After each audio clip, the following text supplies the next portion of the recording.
Hello दोस्तों, नमस्कार। मेरा नाम Rahul Arya, I am a banker and financial consultant. दोस्तों, जैसा कि मैंने आपको अपने लास्ट वीडियो में बताया था, यूज परचेज लोन मतलब सेकंड कार पे परचेज लोन ले सकते हैं आप। कैश में गाड़ी लेने की बजाय आप परचेज लोन ले सकते हैं। जिसने भी मेरा वीडियो दी रखा है, आप एक बार देखिएगा।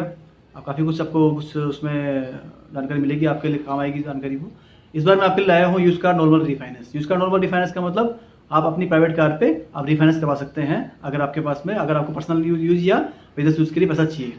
हम कई बार पर्सनल लोन या बिजनेस लोन लेने जाते हैं, वहाँ कई बार हमें मिलता नहीं है, कई बार दिक्कत आती है काफ़ी लोगों को। जैसे पर्सनल लोन लेने गए, आपकी सैलरी जब कम है, आपका ऑलरेडी सिविल में इशू आ रहा है, सिविल में इंक्वायरी ज़्यादा है आपकी कंपनी रजिस्टर्ड नहीं है, कई तरह के इशू आते हैं पर्सनल लोन के लिए कि भाई और business loan, same business loan के अंदर वो चीज़ होती है, आपका बिजनेस अच्छा होना चाहिए, आपका सेटअप अच्छा होना चाहिए, आपका विंटेज पुराना होना चाहिए, फर्म का आपका जो रजिस्ट्रेशन है वो ज़्यादा नया नहीं होना चाहिए, वो पुराना होना चाहिए, आपका करंट नहीं होना चाहिए, आपका टर्नओवर अच्छा होना चाहिए, आपके सिविल में इंक्वायरी नहीं होनी चाहिए ज़्यादा, और सिविल में कोई दिक्कत नहीं आनी चाहिए। कई तरह की दिक्कत आती है आपको बिजनेस लोन या पर्सनल लोन लेने के लिए। इसके लिए ही मैं आपको एक बेटर ऑप्शन लेके आया हूँ आपके लिए, कार रिफाइनेंस। मतलब कार अपनी प्राइवेट कार पे आप रिफाइनेंस करवा सकते हैं। गाड़ी आपके पास ये, जैसे आपने प्रॉपर्टी पे मॉर्गेज लोन करवाया, प्रॉपर्टी हम कई बार मॉर्गेज लोन करवाते हैं और कार पे रिफाइनेंस लेते हैं, सेम प्रोडक्ट ही है। बट प्रॉपर्टी के अंदर अगर हमें बड़ा अमाउंट चाहिए तो हमें प्रॉपर्टी पर मॉर्गेज करवाना चाहिए, अगर हमें छोटा अमाउंट चाहिए तो हमें गाड़ी हमारे लिए बेटर ऑप्शन है। इसके लिए मैं बताऊँ कैसे आप ले सकते हैं, कैसे आपको मिलेगा ये, कैसे कैसे आपका प्रोसेस है, कैसे बैंक आपको लोन देगा, सारा प्रोसेस आपको बताऊंगा मैं इस वीडियो के माध्यम से। उसके बाद आपसे रिक्वेस्ट है, मेरा वीडियो आप लास्ट तक देखिएगा ताकि आपको एक एक चीज़ स्टेप बाय स्टेप पता लगे आपको, क्योंकि एक भी स्टेप ऊपर नीचे हो गई तो आप थोड़ा बहुत कन्फ्यूज हो जाएंगे कि भाई किस तरह से आपका क्या इशू है। तो स्टार्ट करते हैं। जैसे कि आपके पास प्राइवेट कार है, गाड़ी का मॉडल आपका 2014 के बाद का होना चाहिए, ज़्यादा पुराना मॉडल नहीं होना चाहिए। सेम गाड़ी के ऊपर आपका टाइम पीरियड होता है, वो बैंक को टाइम पीरियड 10 साल या 8 साल चाहिए होता है। 8 साल भी मैक्सिमम बैंक 8 साल के लिए करती है, कुछ बैंक 10 साल के लिए करती है। बट जो बैंक 8 साल के लिए करती है वो आपको अमाउंट ज़्यादा दे देगी, जितनी आप गाड़ी की वैल्यूएशन है उससे ज़्यादा पैसा भी आपको मिल सकता है। वो कैसे मिल सकता है वो बताऊंगा आपको इस वीडियो में आगे मैं आपको। जैसे आप गाड़ी आपको आपकी गाड़ी किसी कंपनी की है, उस गाड़ी का आपका मॉडल आपका पुराना नहीं होना चाहिए और कंपनी की बंद नहीं होनी चाहिए। जैसे आप जिस कंपनी गाड़ी है आपके पास में, वो कंपनी मार्केट में रनिंग मोड पे होनी चाहिए। दूसरा, आपका कोई लोन चल रहा है गाड़ी के ऊपर, लोन आपका कंप्लीट हो जाना चाहिए, कोई लोन नहीं होना चाहिए गाड़ी के ऊपर आपका। जैसे मान लो आपने 2014 में 15 में आपने गाड़ी परचेज की थी, उस टाइम आपने लोन लिया था, न्यू कार लोन लिया था, अभी आपका लोन कंप्लीट हो चुका है तो आप रिफाइनेंस करवा सकते हैं। या फिर कई बार हमने गाड़ी कैश में ली हुई होती है, उस टाइम हमारा पैसा था हमारे पास में, हमने कैश में ले ली गाड़ी, अभी हमको पैसे रिक्वायरमेंट है तो रिफाइनेंस करवा सकते हैं। और कई क्या होते हैं कि कई बार हम शादी करते हैं, शादी में दहेज में अगर अच्छी जगह अपने शादी हो गई, गाड़ी दहेज में मिल जाती है हमें कैश में, वहाँ पे गाड़ी अपने नाम हो जाती है, उस पर कोई लोन नहीं होता है, तो उस गाड़ी पे भी आप रिफाइनेंस करवा सकते हैं। इसके लिए आपको पूछना पड़ेगा अपने वाइफ से एक बार, थोड़ा सा इसमें वो रहेगा, बाकी आप करा सकते हैं वो चीज़ है। फिर बताता हूँ आप कैसे में। अब इसमें आपको मान लो कि अपने पर्सनल यूज़ के लिए कोई इमरजेंसी आ गई घर में आपके लिए, शादी है, कोई बच्चे की पढ़ाई है, कोई एक्स्ट्रा कोई इमरजेंसी, किसी का पैसा बकाया है, इमरजेंसी में देना है आपको, आप पर्सनल लोन लेने जाएंगे, टाइम तो लगेगा वहाँ पे आपका, होगा नहीं होगा, कई चीज़ें होती है। कई बोलेंगे हम करवा देंगे आपका, कई बोलेंगे कि सर ना बैंक में जाएंगे तो बैंक वाले मना कर देंगे नहीं हो पाएगा। कई डी से मिलेंगे आप, वो बोलेंगे हम करवा देंगे आपका, अब 10 जगह फाइल लगा देंगे आपकी, सिविल में इंक्वायरी कर देंगे आपकी, जब सिविल इंक्वायरी भी नहीं होनी चाहिए इसके अंदर। जितना सिविल में इंक्वायरी होगी, इंक्वायरी का मतलब जितनी बार आपकी बैंक फाइल जहाँ बैंक में लगेगी उतनी बार सिविल में इंक्वायरी रहेगी आपकी, ठीक है। और दूसरा क्या होता है कि बिजनेस लोन के लिए गए, बिजनेस लोन वाला ने भी सेम आपका डी से फाइल दे दिया, आपने 10 जगह फाइल लगा दी उसने, फिर सिविल खराब हो गया आपका। ऐसे लोगों से बचने के लिए आपको सबसे बेस्ट ऑप्शन है आपका कार रिफाइनेंस। कार रिफाइनेंस के लिए आप किसी बैंक में जाइए, किसी एनबीएफसी में जाइए, आराम से आपका कार रिफाइनेंस करवा सकते हैं। ज़्यादा कोई डॉक्यूमेंट प्रोसेस भी नहीं है, बहुत कम डॉक्यूमेंट लगते हैं इसके अंदर। आपकी गाड़ी की ओरिजिनल आरसी, आपका इंश्योरेंस की फोटोकॉपी, आपका पैन कार्ड, आपका आधार कार्ड, आप जहाँ रह रहे हैं वहाँ का आपका लाइट का बिल, अगर मकान खुद का है तो, अगर मकान रेंट पे है तो वहाँ का रेंट एग्रीमेंट, और आपका परमानेंट एड्रेस प्रूफ जहाँ के आप रहने वाले हैं वहाँ का परमानेंट एड्रेस प्रूफ हो गया। अगर खुद का मकान है तो ओनरशिप प्रूफ में आपका लाइट का बिल हो जाएगा, उससे काम हो जाएगा आपका। डॉक्यूमेंट काफ़ी ईजी डॉक्यूमेंट है, पैन कार्ड, आधार कार्ड, फोटो, 2 साल की ITR, अगर आप बिजनेसमैन है तो 6 मंथ का बैंक स्टेटमेंट आपका, और अगर आप सैलरीड हैं तो आपकी 3 महीने की सैलरी स्लिप लगेगी इसके अंदर आपकी, और 6 मंथ का आपका सैलरी अकाउंट स्टेटमेंट जिसमें आपकी सैलरी आ रही है। डॉक्यूमेंट काफ़ी ईजी है दोस्तों, डॉक्यूमेंट आपने आपके सबका नॉर्मली मिल जाएंगे, इतने डॉक्यूमेंट ज़्यादा दिक्कत भी नहीं आएगी डॉक्यूमेंट अपने को कलेक्ट करने में। आप फिर आप बैंक में गए, किसी प्राइवेट बैंक में चले जाइए, किसी एनबीएफसी में चले जाइए, जहाँ आपको बेटर ऑप्शन मिलता है वहाँ जाइए। आप बताइए कि मुझे कार रिफाइनेंस की जरूरत है, ये मेरी कार है, इसमें आपको बेटर को मेरे को बताइए प्लान। तो कार लोन डिपार्टमेंट है, वहाँ जाइए, अपने डॉक्यूमेंट दिखाइए, पूरा उनसे इंक्वायरी लीजिए कितना आपको लोन मिल जाएगा, कितनी आपकी रेट ऑफ इंटरेस्ट आएगी, सब कुछ पहले तय कर लीजिए। ये नहीं कि आप डॉक्यूमेंट दे दिए, फाइल आपकी लॉगिन होगी, उसके बाद आपको पता लग रहा है वो चीज़ें, वो नहीं होना चाहिए। आपको पहले ही सब कुछ क्लियर होना चाहिए, हर चीज़ के बारे में पता होना चाहिए आपको, ताकि आपके और बैंक के बीच में कोई किसी तरह का कोई डिस्प्यूट ना हो बाद में जाके, क्योंकि इतनी फॉर्मेलिटी हो जाती है, उसके बाद अपन लगता है कि यार ज़्यादा हो गया, वो हो गया। उससे पहले ही वहाँ बैठ के बैंक का एम्प्लॉय होता है जो कार लोन डिपार्टमेंट में होता है, सेल्स मैनेजर, उससे पूरी बात कीजिए, कितना आपको लोन मिल जाएगा, कितनी आपका प्रोसेसिंग फीस लगेगी आपकी, कितना आपका रेट ऑफ इंटरेस्ट आएगा, कितनी आपकी ईएमआई आएगी, सब कुछ बात करके उसके बाद अपनी फाइल डॉक्यूमेंट्स आप दीजिए वहाँ पे। एप्लीकेशन फॉर्म दोस्तों, जैसे मैंने अपने बताया था आपको, मैंने एप्लीकेशन फॉर्म उसी टाइम पूरा फिल करवाइए आपके सामने, उसके बाद साइन कीजिए, उसके बाद फिर आप डॉक्यूमेंट दीजिए अपने। ठीक है दोस्तों, उसके बाद आप अपने डॉक्यूमेंट दिए, फिर आपकी फाइल बैंक लॉगिन करता है। लॉगिन करने के बाद में सेम आपकी एफआई होती है, ऑफिस की एफआई होती है, घर की एफआई होती है, आपका सिविल चेक होता है, और बैंक अपना वैल्यूएटर आपके गाड़ी चेक करने के लिए भेजता है आपके पास में। आपका नंबर दे देगा उसको, आपके पास फोन आएगा वैल्यूएटर का, मुझे आप गाड़ी चेक करनी है, तो गाड़ी चेक करवाइए उससे। गाड़ी क्यों चेक करवाते हैं? क्योंकि वो गाड़ी की वैल्यूएशन निकालता है। वैल्यूएशन कैसे निकालेगा? वो आपकी गाड़ी प्रॉपर चेक करेगा, गाड़ी की टायर कंडीशन कैसी है, गाड़ी कितने किलोमीटर चली हुई है, गाड़ी में कोई एक्सीडेंट कोई ज़्यादा कोई प्रॉब्लम तो नहीं है, उसके अकॉर्डिंग वो आपकी गाड़ी की वैल्यूएशन निकालेगा। उस वैल्यूएशन का बैंक आपको 90% से लेकर 140% तक रिफाइनेंस दे सकता है।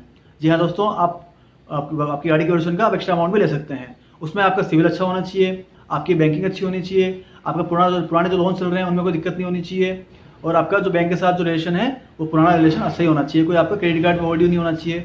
इस सब तरह की फॉर्मेलिटी देखते हुए आपको बैंक गाड़ी की वैल्यूएशन का 90 से लेकर 120-140% तक आपको रिफाइनेंस दे देगा। जैसे कि मान लो गाड़ी की वैल्यूएशन आपकी 3 लाख आती है, तो आप 4 से लेकर 5 लाख तक आप उसमें रिफाइनेंस करवा सकते हैं। फिर अपने उस अमाउंट को आराम से अपने पर्सनल यूज में लीजिए, आप बिजनेस यूज में ले सकते हैं आराम से आप। काफ़ी सिंपल प्रोसेस है। आप डॉक्यूमेंट जमा हो गए, आपकी वैल्यूएशन आ गई गाड़ी की, लोन आपका अप्रूव हो गया, इतना आपका लोन अप्रूव हो गया, जितना आपको बताया था उसके अकॉर्डिंग कुछ हुआ है, आप देख सकते हैं। अगर आपको लग रहा है सब कुछ सही है, ईएमआई सब कुछ चेक कर लीजिए, सब कुछ ले लीजिए वहाँ से, कितने आप कितनी आपकी ईएमआई आएगी, इतना सब कुछ आपका प्रोसेसिंग फीस लगेगा। Processing fee maximum bank to bank डिवेरी करता है, 1 से 2% आपकी प्रोसेसिंग फीस लगती है, इतना आपने ये प्रोसेसिंग फीस लगती है। और आपका जो वैल्यूएशन, आपका जो रेट ऑफ इंटरेस्ट है, रेट ऑफ इंटरेस्ट इसके अंदर काफ़ी कम आता है। आप पर्सनल और बिजनेस लोन में जाएंगे तो वहाँ पे आपका रेट ऑफ इंटरेस्ट करीबन 20%, 22%, 23%, 24% तक आएगा, क्योंकि जैसे जितनी ज़्यादा कम सैलरी होती है उतना ही रेट ऑफ इंटरेस्ट ज़्यादा आता है। क्योंकि अपने जो नॉर्मल जो अपनी पॉपुलेशन है उसके अंदर मैक्सिमम लोगों की सैलरी मिडिल क्लास की एकदम काफ़ी कमी होती है, 25,000, 30,000 मिल जाएगी आपको, 35,000 मिल जाएगी, 20,000 मिल जाएगी।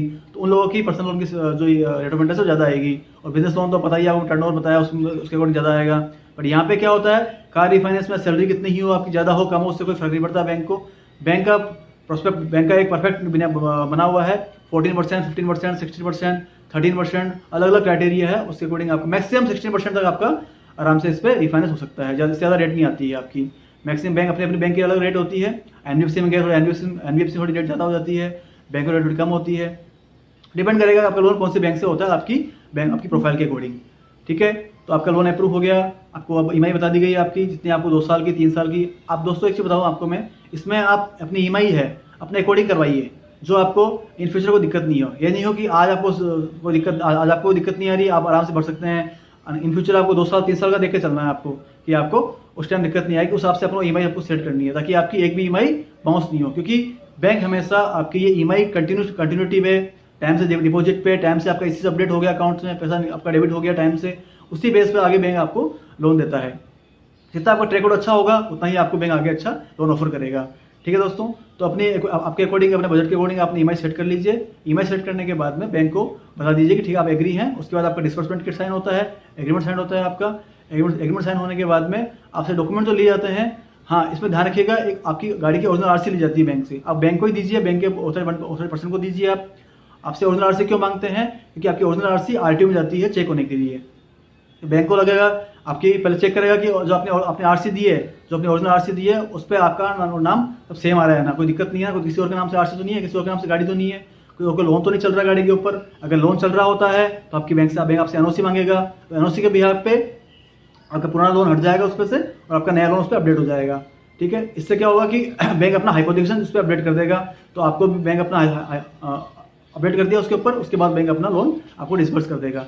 तो डिस्बर्समेंट करने के बाद में आपका पैसा पूरा ट्रांसफर हो जाएगा आपके अकाउंट में। प्रोसेसिंग फीस जो भी आपको बताई गई है वो डिडक्ट हो जाएगी उसमें से, और आपके आरसी पे आपका हाइपोथेकेशन चेंज होकर आपको आरसी वापस मिल जाएगी। आपका ऑनलाइन जब चेक करेंगे, आगे जाके आप ऑनलाइन चेक करेंगे कभी भी, तो गाड़ी नंबर से चेक करेंगे ऑनलाइन आप, तो आपका उसमें आपका नाम और साथ में जो आपने जिस बैंक से आपने लोन लिया हुआ है आपका, उसका हाइपोथेकेशन उस पर आ जाएगा। ठीक है दोस्तों, काफ़ी आसान प्रोसेस है, काफ़ी टाइम कम लगता है। मैक्स टू मैक्स 1 से 1.5 दिन में आपका लोन अप्रूव हो जाता है और 2 से 3 दिन में आपका अकाउंट पैसा ट्रांसफर हो जाता है। हमें कई बार इमरजेंसी पैसा चाहिए होता है, हम 10 जगह बात करते हैं और सोचते हैं कि भाई अमाउंट ज़्यादा चाहिए, प्रॉपर्टी मॉर्गेज कर देते हैं। और दोस्तों प्रॉपर्टी 4-5 लाख 6 लाख रुपये चाहिए, उसके लिए प्रॉपर्टी मॉर्गेज करना इतना सही बात नहीं है। वही प्रॉपर्टी होती है 50 लाख 60 लाख की होती है, अपन बेकार में उसके 5-6 लाख के चक्कर में अपनी प्रॉपर्टी मॉर्गेज कर रहे हैं। उससे बेटर है अगर आपके पास प्राइवेट कार है तो उसका यूज़ कीजिए, उस पर अपना रिफाइनेंस लीजिए, काफ़ी अच्छा अमाउंट मिलेगा उसके ऊपर आपको। किसी बैंक में जाइए, फिर भी कोई दिक्कत आती है, कोई इशू आता है, हमारा नंबर स्क्रीन के ऊपर है, आप उस पर फ़ोन कीजिए। कोई इशू आता है आपको फ़ोन कीजिए, हमारी टीम अटेंड करेगी आपको। अगर आपका कोई कहीं से लोन नहीं हो रहा है, कोई इशू आ रहा है आपको, किसी बैंक आपको कोई दिक्कत आ रही है, बैंक में कोई परेशानी आ रही है, बैंक आपको मना कर रहा है या ज़्यादा दिक्कत आ रही है, तो आप आराम से हमें कॉल कर सकते हैं। आप हमसे बात कीजिए, हमारी टीम से बात कीजिए। हमारी टीम आपका हर क्वेश्चन का आंसर देगी आपको, और विदाउट किसी कंसल्टेंसी चार्जेस के आपको हर चीज़ कंसल्ट करेगी, हर चीज़ बताएगी आपको। और आप हमारे कमेंट बॉक्स में भी अपनी कोई क्वेरी डाल सकते हैं, आप फ़ोन कर सकते हैं, आप मेल कर सकते हैं हमें, जैसा आपको ठीक लगे, आपकी हर क्वेरी का आपको आंसर मिलेगा और बिना किसी चार्जेस के। हमारा कोई भी चार्जेस नहीं है इसके अंदर। जैसा आपको क्वेश्चन हो, जैसा आपको हिसाब से हमारी टीम आपको आंसर करेगी। ठीक है दोस्तों, अगर वीडियो पसंद आया है तो प्लीज़ लाइक कीजिएगा। आई होप मैंने आपको काफ़ी कुछ जानकारी दी है इसके अंदर। आगे भी आपको मैं अच्छी जानकारी देता रहूँगा। अभी लॉकडाउन का माहौल चल रहा है, मई 2021 है, लॉकडाउन का माहौल चल रहा है। अभी बैंक की पॉलिसी ये बताई मैंने आपको, हो सकता है लॉकडाउन के बाद कुछ पॉलिसी और चेंज हो सकती है। उसके लिए मेरा चैनल को सब्सक्राइब कीजिएगा, ताकि आपको जो टाइम से अपडेट दूंगा मैं आपको मिल जाएगा टाइम से आपको। उसके अकॉर्डिंग आप अपनी जो भी आपको रिफाइनेंस करवाना हो, जो भी कुछ इशू हो, आप अपना बैंक में क्लियर कर सकते हैं। आपको नॉलेज होगी तो आपको कोई भी दिक्कत नहीं आएगी किसी तरह का। आपसे कोई चार्ज नहीं करेंगे, न किसी के बहकाव में आएंगे। आपको नॉलेज रहेगी तो कोई दिक्कत नहीं आएगी आपको। तो नेक्स्ट वीडियो मैं आपको जल्दी आपको अपडेट करूँगा। उससे पहले मेरा चैनल सब्सक्राइब कर दीजिएगा, ताकि आपको मेरी जो भी इन्फॉर्मेशन है वो टाइम से मिल जाए आपको। ठीक है दोस्तों, अगर वीडियो पसंद आया तो लाइक कीजिए और कमेंट कीजिए। आपके लाइक और कमेंट करने से हमें, और कमेंट में आपका जो भी आपको इशू आता है डालिए। आप जितना लाइक करेंगे आप उतना ही मुझे अच्छा मोटिवेशन मिलेगा, उतना ही आपके लिए मैं और अच्छी इन्फॉर्मेशन लेके आऊँगा। ठीक है दोस्तों, थैंक यू सो मच। आपने मेरा वीडियो मेरा अंत तक देखा, थैंक यू सो मच।